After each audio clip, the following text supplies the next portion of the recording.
Food কুইজিনের এই শাহী পনির একবার খেলে খেতে হবে বারবার। চটপট পনিরগুলো এই শেপে কেটে ফেলুন, সাদা তেলে ভেজে ফেলুন, হালকা বাদামি রং হলে ঈষদুষ্ণ নুন জলে আধ ঘন্টা ভিজিয়ে রাখুন। এবার মিক্সি বাটিতে আগে পোস্ত ড্রাই পেস্ট করে দিয়ে দিন কাজু, কিশমিশ, মগজ, অল্প জল পেস্ট করে রেখে দিন। এবার গরম তেলের কড়াইতে দিয়ে দিন তেজপাতা, 2 টুকরো দারচিনি, 3টে ছোটো এলাচ, লবঙ্গ, 3টে গোলমরিচ।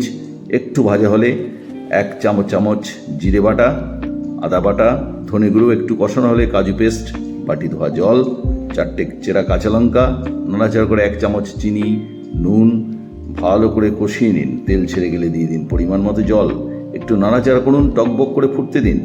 এবার দিয়ে দিন নুন জল ছেঁকে রাখা ভাজা পনির। গ্রেভিটা ঘন হলে দিয়ে দিন 1 চামচ বাটার, একটু নাড়াচাড়া করে দিয়ে দিন গরম মশলা। ওভেনটা বন্ধ করে গরম মশলা মিশিয়ে নামিয়ে নিন। দেখুন কি দারুণ একটা রেসিপি তৈরি হয়ে গেল। নমস্কার।